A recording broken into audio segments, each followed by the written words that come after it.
नमस्कार, मैं अश्विनी आप सभी का इस पॉडकास्ट प्रोग्राम में स्वागत करती हूं। आप सभी के लिए एक खुशखबरी लेके आई हूं। एएसपी फिल्म एंटरप्राइज अपने YouTube चैनल पे एक नया प्रोग्राम शुरू कर रहे हैं जिसका नाम है अपने मन की बात और कुछ पुरानी यादें। यहाँ हर नए एपिसोड में आपको एक नया अनुभव प्राप्त होगा। इसमें हमारे फिल्म इंडस्ट्री और सामाजिक क्षेत्र के मान्यवर उपस्थित होंगे जिनकी पुरानी यादों को हम ताज़ा करेंगे, जिससे आज की हमारी जनरेशन को एक नई प्रेरणा मिलेगी। तो आज के हमारे गेस्ट हैं आदरणीय श्री मिलिंद दस्ताने जी, और इनसे सवाल करेंगे हमारे दो जाबाज actor, producer, director mister P Abhay Kumar ji और डायरेक्टर मिस्टर निखिल जी। तो चलिए शुरू करते हैं अपने मन की बात। अपने मन की बात, कुछ पुरानी यादें। नमस्कार मिलिंद जी। नमस्ते। हमारे अपने मन की बात इस कार्यक्रम में आपका हार्दिक स्वागत। धन्यवाद। सबसे पहले मेरा एक सवाल है कि आप फिल्म इंडस्ट्री से कैसे जुड़ी? वैसे तो मैं पहले थिएटर से जुड़ा हुआ था। बचपन में हमारा एक छोटा सा गांव था जो पुणे के नज़दीक है, तलेगांव दाभाड़े। जब मैं 8 साल का था तब मैंने पहले थिएटर किया था। उस ड्रामा का नाम था आर्य चाणक्य।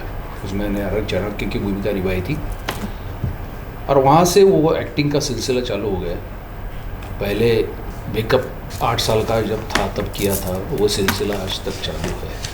और आपने पूछा जो फिल्म इंडस्ट्री से कैसे जुड़ा जी, तो उसके बाद में क्या हो गया, मैं थिएटर से जुड़ा हुआ था तो स्कूल में थिएटर करते थे। उसके बाद में बहुत सारे थिएटर्स के प्ले बहुत सारे कार्यक्रम में करते थे। जो कंपटीशन होती थी वो कंपटीशन में सहभाग करते थे। उसके बाद में जब मैं पूना से जुड़ा, तलेगांव से मैं पूना चला गया और पूना से फिर पूना की एक जानी मानी हस्ती है आनंद माडगुळकर जी, जो गदी माडगुळकर जी के सुपुत्र हैं। उनके साथ हम लोग जुड़े थे और वो गवर्नमेंट की जितनी भी फिल्में थी वो फिल्में करते थे। हेल्थ डिपार्टमेंट की थी, कुछ सरकारी प्रमोशन की फिल्में थी। तो उस फिल्म में मैं hero, as a director, as a assistant director ऐसे सब कर रहा था। तो धीरे धीरे ये सिलसिला चालू हुआ। उसके बाद में मेरी पहली फिल्म थी as a production incharge doctor Baba Saheb Ambedkar, जो डॉक्टर जब्बार पटेल जी ने डायरेक्ट की थी और मामूठी में उसने अम्बेडकर का रोल प्ले किया था एज अ प्रोडक्शन। वो मेरी पहली फिल्म थी और वो जो एक्सपीरियंस था वो बहुत ही बढ़िया था। हाँ, उस एक्सपीरियंस के बारे में बताइए जो जब्बार पटेल जी के साथ आपने जो प्रोडक्शन में थे। हाँ, प्रोडक्शन में वो थोड़ा उसके बारे में बताइए। क्या हुआ था उस ज़माने में, ऑडिशन चल रही थी पूना में।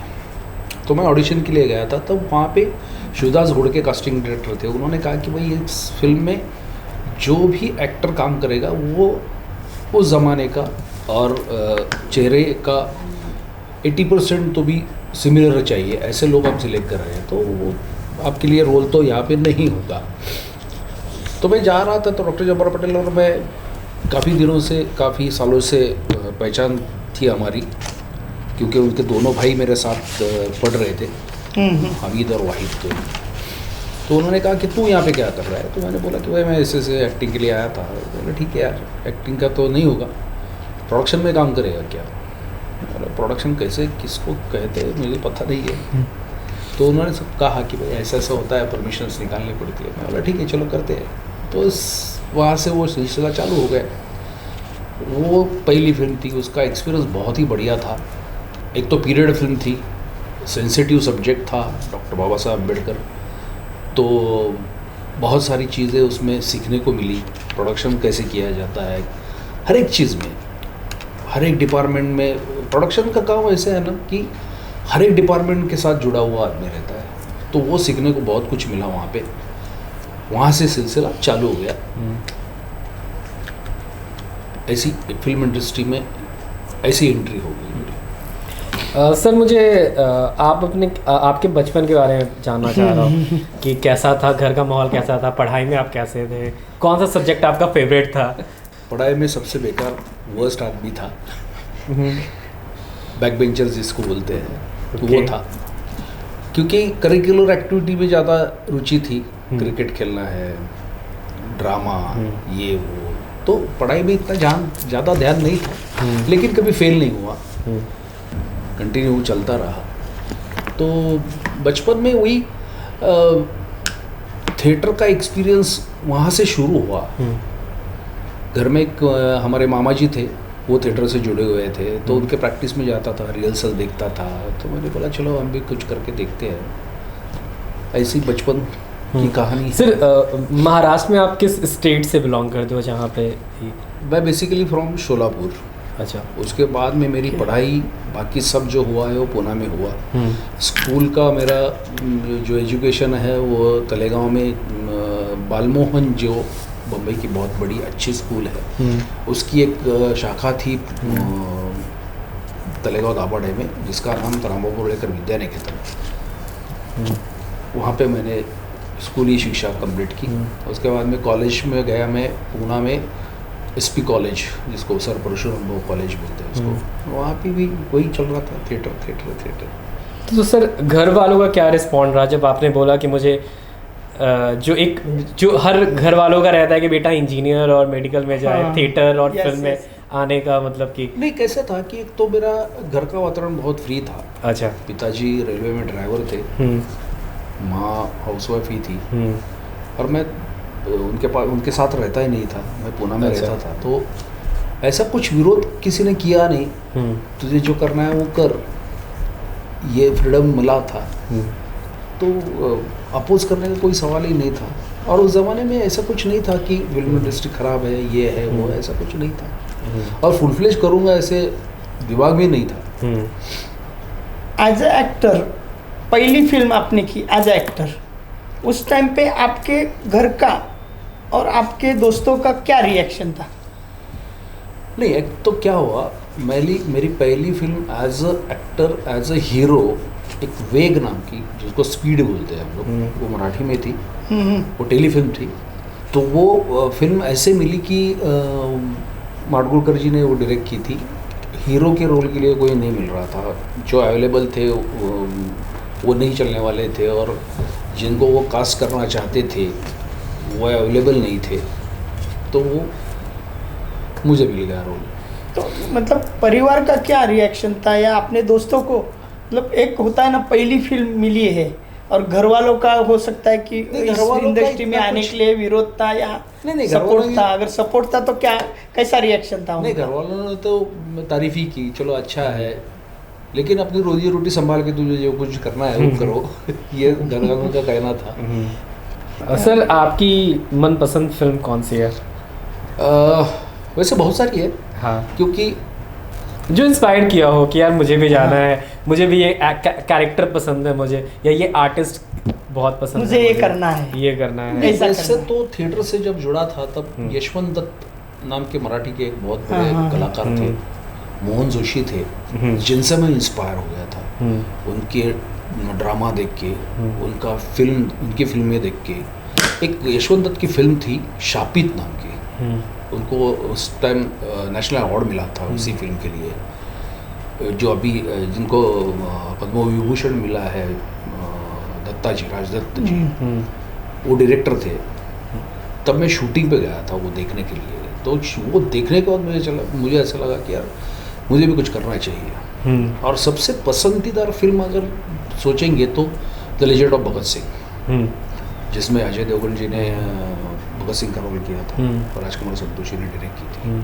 उसमें मैं प्रोडक्शन का काम कर रहा था, लेकिन वो फिल्म बहुत ही बढ़िया बनी थी, और उस फिल्म में बहुत कुछ सीखने को मिला। और जिसको बोलते हैं ना कि एक टर्निंग पॉइंट हो जाता है आपकी लाइफ का, वो टर्निंग पॉइंट वो था। सर आपने हल्ला बोल में भी काम किया था? हल्ला बोल में रोल किया था, क्योंकि क्या होता है उस टाइम वो भी ऐसे ही बायफ्लूक हुआ था। हल्ला बोल का शूटिंग हम लोग कर रहे थे, मैं प्रोडक्शन ही कर रहा था, पूना में शूटिंग चल रही थी, और एक शिवसेना टाइप का एक कैरेक्टर था। शिवसेना का लीडर है और वो फिल्मी हीरो है अजय देवगन, उसमें कुछ गलत सलत करता है तो उसके अपोज में जाके उसको मार धाड़ करने वाला रोल था।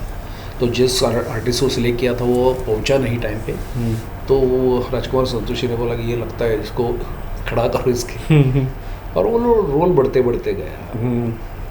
वो एक एक्सपीरियंस बहुत बढ़िया था। सर एक आपकी एक सीरियल आई थी तुझा जीव रंगला, मराठी सीरियल थी, बहुत साल चली। उस सीरियल ने आपको पूरा महाराष्ट्र के घर घर में पहुंचाया है। हम जानना चाहते हैं कि क्या अनुभव रहा वो। उसका एक्सपीरियंस बहुत ही बढ़िया था। आबा का कैरेक्टर आपने किया था उसमें मेरा नाम था प्रतापराव गायकवाड़, और वो उस सीरियल ने पूरे सीरियल इंडस्ट्री में तबाही मचा दी थी। 4 साल वो सीरियल चली थी, और उसमें मैंने एक शिक्षण मंत्री था, एजुकेशन मिनिस्टर, उसका रोल किया था। मेरे 2 बेटे हैं, और वो लोगों को इतना पसंद आया था कैरेक्टर, हर एक कैरेक्टर उसमें का। मतलब आज भी जानते हैं इनको आबा के नाम से, पूरा महाराष्ट्र आज भी मुझे आबा के नाम से ही जानता है। हाँ। तो वो सीरियल का एक्सपीरियंस ऐसा था कि एक तो पहले दिन ऑडिशन को बुलाया गया, ऑडिशन हो गई, उसके बाद में पहला सिलेक्शन, उस सीरियल का पहला सिलेक्शन मेरा हुआ था। मेरे ख्याल से पहली सीरियल है वो, इतने साल चली। 8 या 6 साल, 4 साल, हाँ? 4.25 साल चली वो। नहीं, सीरियल तो ज़्यादा चली ही, लेकिन आखिरी तक उसका जो इमेज था, ये इम्पैक्ट था, वो आखिरी तक वैसे ही था। और उसमें जो रोल था वो बहुत ही बढ़िया था, जिसने मुझे नाम दिया, बहुत कुछ दिया। आज भी लोग उसी नाम से पहचानते हैं, तो वो पहचान है। आज भी 70-70, 80 साल के बूढ़े आके पैर छूते हैं तो बुरा लगता है कि अरे, लेकिन वो मेरे पाँव नहीं छू रहे, तो वो उस कैरेक्टर के पाँव छू रहे हैं। तो एक बहुत वो कैरेक्टर खत्म होने के बाद थोड़ा आपको भी दुख हुआ होगा, इतना साल चलने के बाद पूरा एक फैमिली। नहीं, क्या हुआ था उसका, मेरा कैरेक्टर थोड़ा जल्दी ख़त्म हो गया, क्योंकि क्या है, मैं एजुकेशन मिनिस्टर था, और मेरी एक बहू है जिसने मुझे, वो विलन थी उस एक्चुअली सीरियल की, उसने मेरे को एक कमरे में बंद करके रखा है 2 साल के लिए, और मेरा सब कुछ चला जाता है और मैं वापस आता हूँ। तो सीरियल में कैसा होता है, कोई भी कैरेक्टर आपको रखना है तो उसको कुछ ना कुछ काम देना पड़ता है। करेक्ट।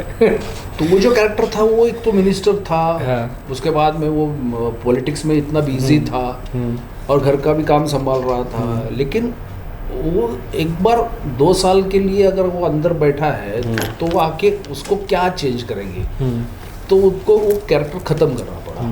लेकिन वो बहुत बुरा लगा था, क्योंकि एक इतना अच्छा कैरेक्टर प्ले करने का सौभाग्य मिला था। ठीक है, लेकिन जो नसीब में है वो तो होता ही है। ऐसा कभी हुआ है कि किसी एक्टर को देख के एक्टर बनने का कभी आपको ऐसा महसूस हुआ कि नहीं यार मुझे भी एक्टर बनना है, ऐसा हुआ, या डायरेक्ट बचपन से थिएटर करता था तो फिल्म इंडस्ट्री में आने का कुछ तय किया ही नहीं था, वो बाय फ्लूक हो गया। थिएटर करते थे, साथ में ये छोटी छोटी फिल्में करते थे। ऐसा कभी नहीं था कि भाई पूरे इंडस्ट्री में जाके मुझे इतना नाम मिलेगा, इतनी शोहरत मिलेगी, ऐसा कभी सोचा नहीं था।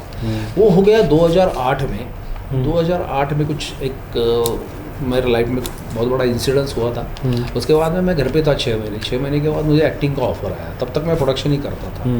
प्रोडक्शन के लिए मैंने 22 हिंदी, 16 मराठी और 10-11 सीरियल का प्रोडक्शन किया। क्या बात है, क्या उसमें खास बात यह है कि मुझे बहुत सारी अच्छी फिल्में करने को मिली as a production incharge. Legend of Bhagat Singh, Khakee, Mangal Pandey, ऐसी बहुत सारी फिल्में हैं जो कमर्शियली भी सक्सेस थी और एज ए एक्सपीरियंस। साउथ में भी आपने कुछ फिल्में? साउथ में मैंने खाली एक फिल्म की है फिलहाल अभी जो कंप्लीट हुई है, विक्रम आर्का। देव गिल उसके हीरो है और प्रोड्यूसर है। उसमें एक वकील का रोल किया है, बहुत बढ़िया है वो भी। वो एक्सपीरियंस बहुत अच्छा था। उनका काम करने का स्टाइल ही अलग है। वो लोग 12 घंटे 13 घंटे ऐसा कुछ काम नहीं करते, वो लोग 8 घंटा काम करते हैं। 8 घंटे के बाद पैकअप हो जाता है। और बेसिकली उनका मैनेजमेंट, काम करने का तरीका बहुत ही बढ़िया, बहुत साउथ की फिल्में क्यों चलती है वो तब पता चला कि भाई ये लोग क्यों इतना ये करते हैं। हमारे घर में जो सबसे बड़ा होम थिएटर का जो टीवी होता है वो उनका मॉनिटर होता है। अपने इधर मॉनिटर इतना छोटा होता है कि वो देखने में पता ही नहीं चलता क्या चल रहा है, लेकिन उनका बड़ा स्क्रीन का मॉनिटर रहने से क्या होता है कि उसी टाइम पता चलता है कि क्या चल रहा है। तो ये पैशन है उनका। हमारे इधर हम लोग बिजनेस के लिए फिल्म बनाते हैं, वो लोग पैशन के लिए बनाते हैं। ये अलग एक्सपीरियंस था उसका। सर अभी आपका एक सीरियल चल रही है अटल, उसके बारे में आप बताओ। हाँ, एक अटल बिहारी वाजपेयी सबको पता है उनके बारे में। उनके बारे में कौन नहीं जानता सही बात है, पूरी दुनिया जानती है। तो वो उनका बचपन का ये सब कहानी पर आधारित ये सीरियल है, क्योंकि अटल जी के पॉलिटिकल लाइफ के बारे में सबको पता है। वो बड़े होने के बाद उन्होंने क्या क्या स्ट्रगल किया है, क्या नहीं किया है। 13 दिन के लिए प्राइम मिनिस्टर थे, उसके बाद में 5 साल का टर्म कंप्लीट किया था, लेकिन उनका बचपन क्या था वो किसी को पता नहीं। आप इसमें कौन सा कैरेक्टर निभा रहे? उनके जो ग्रैंडफादर थे, पिता के पिता, जी, दादाजी, उनके दादाजी का मैं रोल कर रहा हूँ। और सबसे अलग और एक जिसको योगायोग बोलते हैं मराठी में, ये मेरे लाइफ में हुआ था। क्या हुआ था, 2006 में कुछ काम के लिए मैं अटल जी के पास गया था। उनके साथ मैंने उनकी एक पोएम थी जो आरएसएस के ऊपर उन्होंने लिखी थी, उसका शूटिंग मुझे करना था। उनके ही स्वर में, उनके ही इस पे ऊपर फिल्माना था। तो मैंने परमिशन ली थी उनसे, डेट ली थी, और मैंने जाके उनके साथ वो शूट की थी। तब मुझे पता नहीं था कि आगे जाके मैं उनके ग्रैंडफादर का रोल करूँगा। वो बहुत एक्सपीरियंस बहुत ही बढ़िया था। 2 दिन उनके साथ जो रहा, तो इतनी बड़ी हस्ती और इतनी डाउन टू अर्थ आज तक मुझे ऐसा आदमी कभी मिला नहीं है। और आज वो उनका सारा बचपन हम लोग दिखा रहे हैं। बचपन का भी बहुत स्ट्रगल काफ़ी था उनके लाइफ में। हाँ, उस सीरियल में अटल जी का बचपन का ही चल रहा है। सब बचपन का ही है। हाँ, पूरा उनका। बचपन ही दिखाएंगे, क्योंकि बड़े होने के बाद का तो फिल्म बना है अभी, जिसने पंकज त्रिपाठी ने रोल किया है। वो फिल्म अभी कंप्लीट हुई है। तो बचपन का जो है वो स्ट्रगल किसी ने दिखाया नहीं, ना उसका डॉक्यूमेंटेशन है ना कुछ है। तो उनके परिवार वालों के साथ मिलके, उनके आजू बाजू के जो लोग थे, पड़ोस वाले थे, उनसे मिलके उन्होंने सारा स्टडी करके वो सब हिस्ट्री निकाल के वो सब बचपन का जो है स्ट्रगल वो दिखा रहे हैं। तो आपको कभी ऐसा लगा था कि 2006 में अटल जी से मिले आप? 2006 में, राइट? और उसके बाद आज 2023 में आप उनके दादाजी का रोल कर रहे हैं। उस टाइम अगर तो किसी ने कभी सोचा था कि ये ऐसा कभी होगा, कभी ऐसा? ये सपने में नहीं था। क्योंकि उस टाइम 2006 में मैं पूरी एक्टिंग करूँगा ये मेरे दिमाग में भी नहीं था। तब तो मैं प्रोडक्शन ही कर रहा था, साइड बाय साइड एक्टिंग कर रहा था। लेकिन उस टाइम ऐसा कभी, अगर किसी ने उस टाइम बोला होगा कि भाई तू आगे जाके अटल जी के दादाजी का रोल करेगा, तो मैंने उसको विश्वास नहीं किया। ऐसे कैसे हो सकता है? लेकिन वो संयोग की बात है। आपके लाइफ में कौन सा टर्न कब आएगा और आपके लाइफ को कभी कैसा टर्न मिलेगा आप नहीं बोल सकते। कैसा महसूस करते हैं इस जर्नी को? नहीं, बहुत कुछ क्योंकि क्या है, अटल जी के लाइफ के बारे में हम लोग अभी जब देख रहे हैं, वो सीरियल का जब शूट कर रहे हैं, तो वो पता चलता है कि ये आदमी क्या, कहाँ से क्या, 8 साल की उम्र में उन्होंने पहली कविता लिखी थी। 8 साल की उम्र में अगर ये आदमी इतना बढ़िया काम कर रहा था, और उनके दादाजी का रोल करना एक चैलेंज है, क्योंकि उनके लाइफ पे उनकी माँ और उनके दादाजी, उनको दोनों का ज़्यादा प्रभाव था। जो कुछ शिक्षा उनको दादाजी ने दी हुई है, और वो पर्सनल लाइफ में भी इतने मायने रखते हैं। अभी हर एक डायलॉग में जो ज्ञान दादाजी ने उनको दिया था, जिसका थोड़ा बहुत डॉक्यूमेंटेशन है, वो हम लोग फॉलो कर रहे हैं। तो उससे पर्सनल लाइफ में भी बहुत सारे चेंजेस आ रहे हैं। अभी फ्यूचर में क्या प्रोजेक्ट है, मतलब आने वाले, या मतलब डायरेक्शन आप कर रहे हो या डायरेक्शन कर रहे हो, या आगे डायरेक्टर बनना है? नहीं, डायरेक्टर तो बनना है कि वैसे 2-3 फिल्में मैंने डायरेक्ट की है एक्चुअली। एक children film society of India की फिल्म थी, बाजी आजोबा जिसका नाम था, दादा दादी, उसके ऊपर मैंने एक फिल्म बनाई थी जो CFSI की थी। उसके बाद में एक हिच्यासाठी काय पण नाम की एक मराठी फिल्म थी, वो मैं डायरेक्ट की थी। और एक थी सेज नाम की फिल्म थी जो लैंड के ऊपर थी, वो एक फिल्म थी। ये 3 फिल्म डायरेक्ट की थी। तो इतना एक्सपीरियंस है तो आगे जाके नाचने से नचाना ज़्यादा अच्छा लगता है। अगर डायरेक्टर रहेगा तो नचाना नहीं बोल सकते, एक मजाक की बात है वो। लेकिन मैं चाहता हूँ कि डायरेक्टर अगर होता है तो उसको सारे कैरेक्टर्स के डीप में जाना पड़ता है। हर एक कैरेक्टर वो जी सकता है, इसके लिए डायरेक्शन करना है। आपने इतने सारे प्रोडक्शन में काम किया है, प्रोडक्शन इंचार्ज, असिस्टेंट, एक्टर, मतलब सीरियल से लेके, फिल्मों से लेके, वेब सीरीज से सब, हर चीज़। प्रोडक्शन का अनुभव बताइए, किसी एक का भी ऐसा कि भाई ये मुझे प्रोडक्शन अच्छा लगा, यहाँ पे काम जो एक प्रोफेशनल होता है हर चीज़।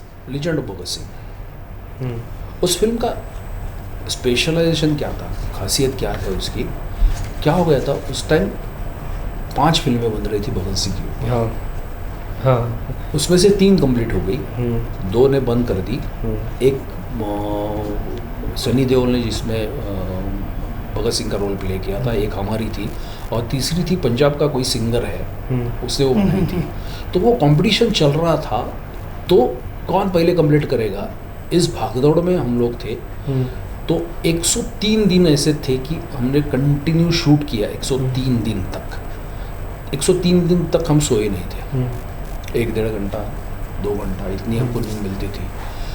और मेरा यूनिट था 750 लोगों का। अच्छा, इतना ह्यूज।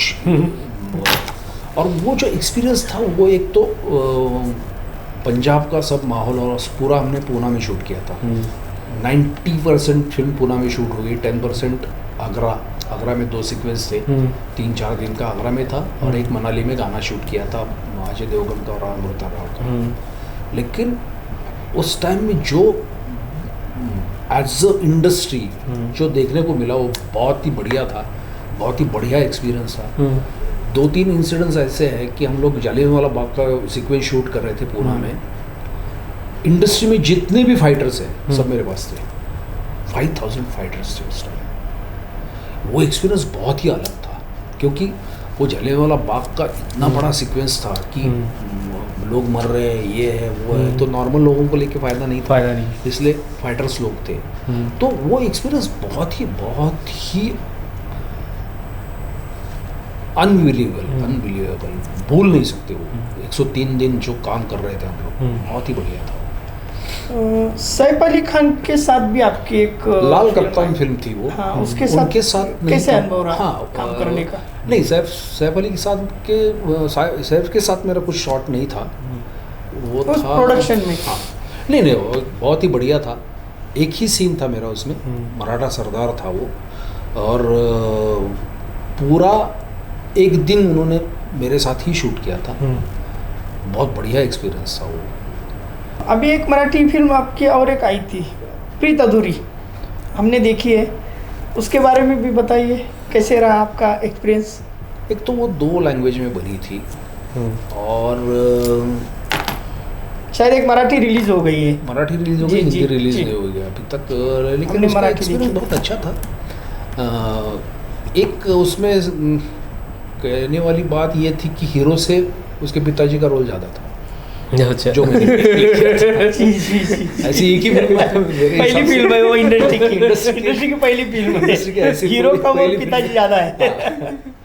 वो देखा, मैंने देखा, इसीलिए पूछा कि उसका एक्सपीरियंस क्या था। सर, अगर आपको हिंदी फिल्म बनाने का ये मिले, मतलब कि आगे फॉर फ्यूचर आप डायरेक्ट करो, तो किस टॉपिक पे आप ज़्यादा फोकस आपका रहेगा?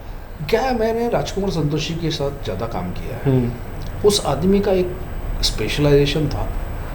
वो आदमी जब फिल्म करता है तो वो कुछ ना कुछ मैसेज देता है। हाँ, करेक्ट। उनकी कौन सी भी फिल्म उठा के देखो, कौन सी भी लज्जा देखो, घायल देखो, घातक है तो दामिनी ले लो, अभी फिलहाल जो उन्होंने किया गांधीगढ़ से वो भी। तो ऐसी फिल्में करने में ज़्यादा रुचि है क्योंकि ज़्यादा मैसेज जाना चाहिए। एक तो एंटरटेनमेंट तो होना चाहिए क्योंकि फिल्म बनाई जाती है इसीलिए, लेकिन उसके साथ में कुछ ना कुछ अच्छा मैसेज जाना चाहिए। एक 2-3 जो पर्सनालिटीज़ हैं जिनके ऊपर आज तक किसी ने कुछ बनाया नहीं, मुझे पता नहीं क्यों नहीं बनाया, लेकिन वो दिमाग में है। एक स्वामी विवेकानंद, एक नेताजी सुभाष चंद्र बोस, ये दोनों ने पूरा जो इतिहास है उसको बहुत अलग तरीके से देखा था। वो दोनों के बारे में अभी तक किसी ने फिल्म क्यों नहीं बनाया वो समझ में नहीं आता है। वो एक है। और दूसरा है रावण।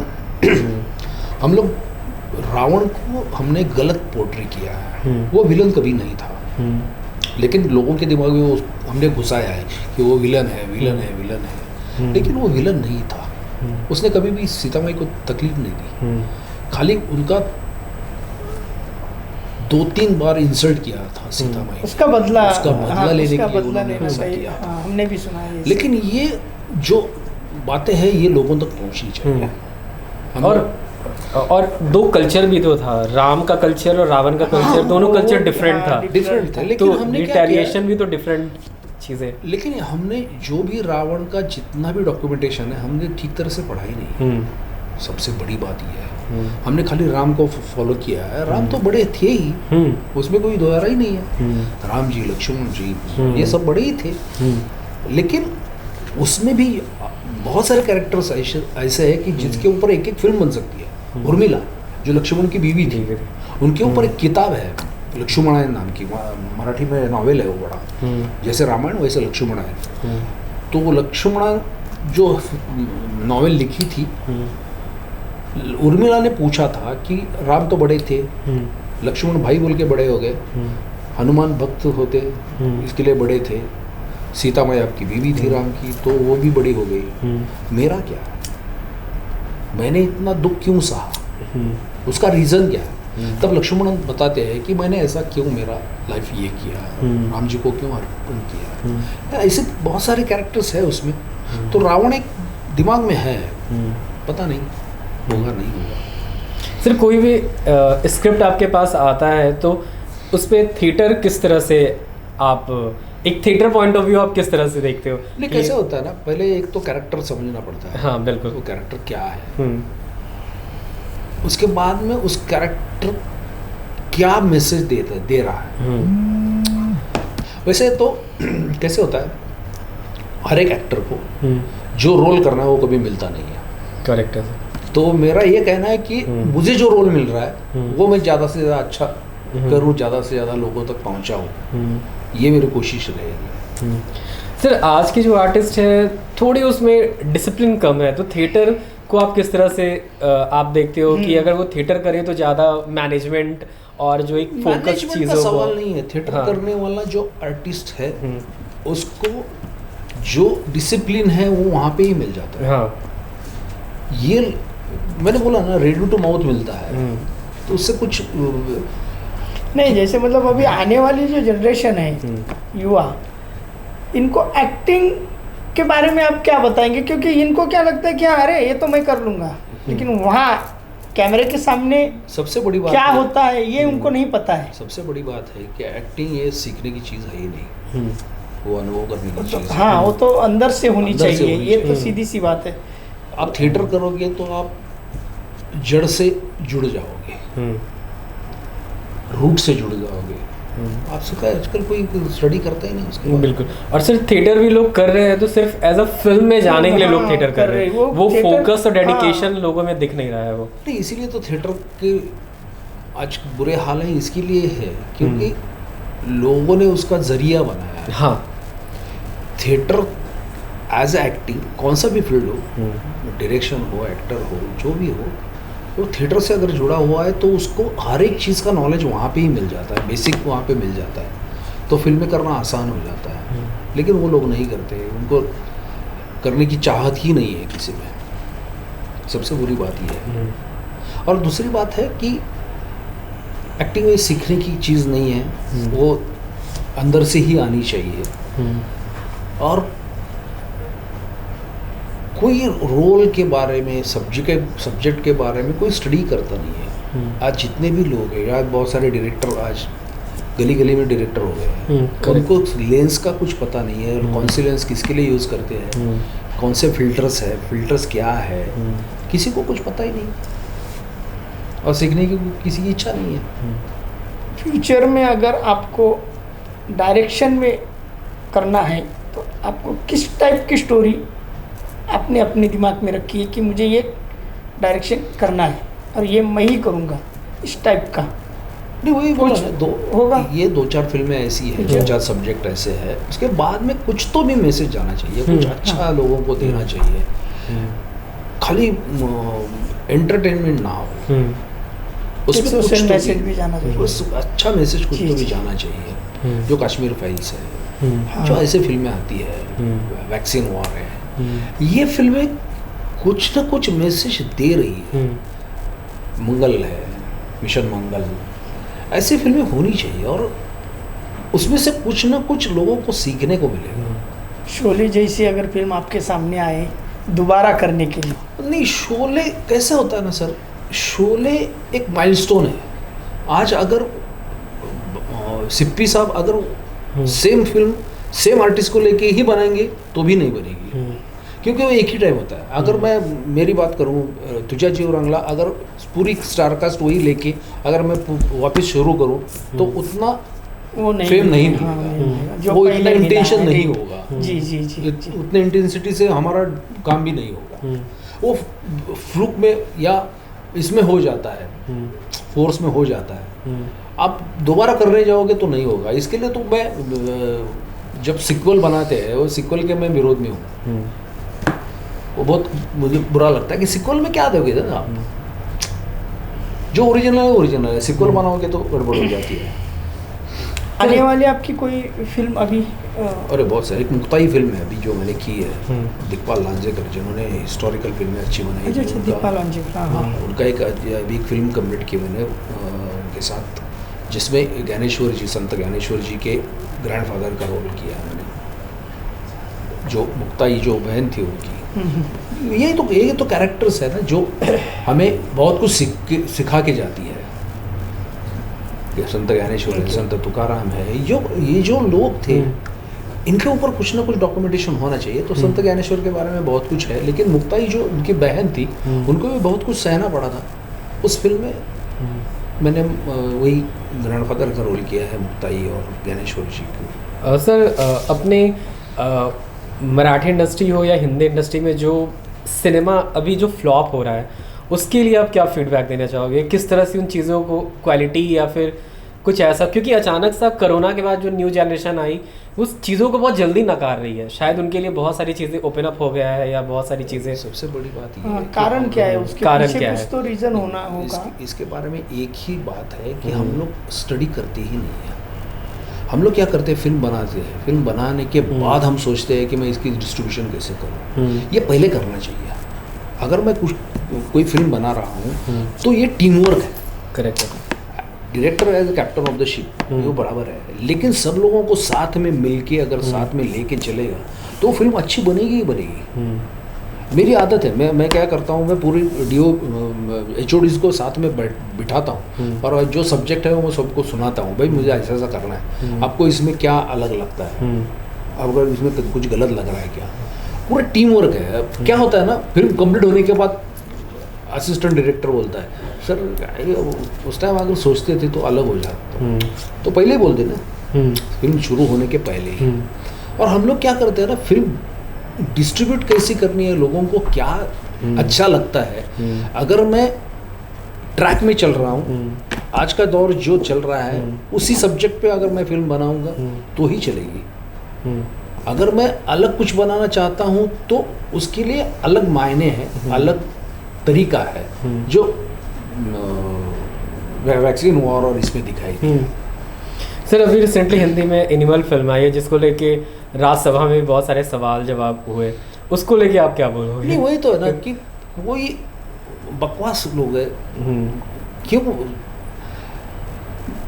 एक 10-20% लोग हैं कि जो ऐसे टाइप की फिल्में देखना चाहते हैं, उनका खाली आप सोच के अगर फिल्म बनाओगे तो यही हाल होगा। अभी जो फिल्म फेयर अवार्ड हो रहा है, इतने सालों से मुंबई में हो रहा था और अभी ये मुंबई के बाहर जा रहा है, आपको क्या लगता है? आपको ये गांधीनगर में कहीं हो रहा है, एज ए एक्टर आपको क्या लगता है? नहीं, जाने से कुछ फर्क तो पड़ने वाला है ही नहीं। फर्क नहीं पड़ेगा, बट एक होता है ना कि नहीं यार, इतने सालों से हम यहाँ देखते हैं और ये अचानक वहाँ जा रहे तो हम वहाँ, मैं इसको थोड़ा कुछ लोगों का ये मैं कहना है कि थोड़ा यार इसको- इतना वहाँ जाके कौन जाएगा वहाँ, नहीं, ये मैं भी इसको होता है ना। थोड़े ब्रॉड माइंडेड देखता हूँ कि अगर मेरी इंडस्ट्री कहीं ना कहीं इसमें पॉलिटिशियन नहीं हुआ है। पॉलिटिकल छोड़ दो, पॉलिटिकल इंटरेस्ट जिसका है वो इंटरेस्ट करेगा, लेकिन मेरा कहना क्या है कि अगर मेरी फिल्म इंडस्ट्री ग्लोबल हो रही है, अगर मैं लखनऊ में जाके शूट कर रहा हूँ, अगर मैं भोपाल में जाके शूट कर रहा हूँ, अगर यूपी में जाके शूट कर रहा हूँ, अगर ये फंक्शन गांधीनगर में हो रहा है तो उसमें बुराई कुछ है नहीं, ऐसा मुझे नहीं लगता। बुराई वैसा नहीं, बट क्या होता है ना कि एक हर एक की सोच होती है, अरे इतने सालों से तो यहाँ हो रहा था तो फिर अचानक ये कैसे उधर जा रहा है, इसके पहले क्यों नहीं गया, Political interest, बाकी दिल्ली कुछ में नहीं। क्यों नहीं गया, हैदराबाद में क्यों नहीं गया। पॉलिटिकल इंटरेस्ट, बाकी कुछ नहीं इसमें। हाँ, रीजन तो- यही है। इसको हम लोग बहुत छोटे लोग हैं, इसमें कुछ क्या कर सकते हैं हम लोग। नहीं, बस एक मन की बात है कि नहीं, मन की मुझे बात है, लगता है, काम अभी है। मुझे कोई पूछा तो मैं क्या बोला, नहीं मैंने यार उसको- इधर ही होना चाहिए था। इसीलिए मैंने उसको क्या बोला, मैंने इसीलिए उसको ये ऐसा एक टर्न ऐसा दिया है कि मैं ग्लोबल इंडस्ट्री के बारे में देखता हूँ, ऐसा हो सकता है, चलो हो जाने दो। क्योंकि आपने आप 2-4 लोगों से कहने से कुछ होने वाला नहीं है, उसमें कुछ फर्क पड़ने वाला ही नहीं है, तो चलो पॉजिटिवली लेते हैं, होने दो ग्लोबल। आप आए यहाँ पे हमारे प्रोग्राम में और आपके विचार रखे, और युवाओं को एक मैसेज क्या देना चाहेंगे? मैं यही कहूँगा, आने वाली पीढ़ी को मेरी नम्रता से विनती है कि आपको जो भी करना है, जो भी,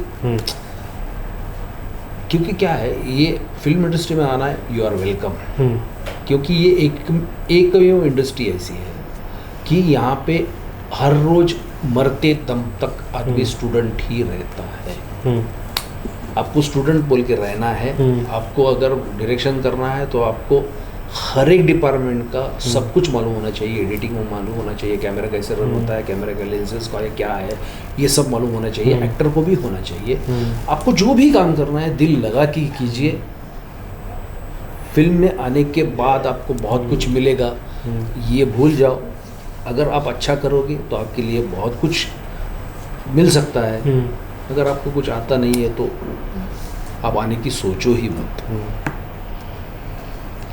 thank you sir, thank you.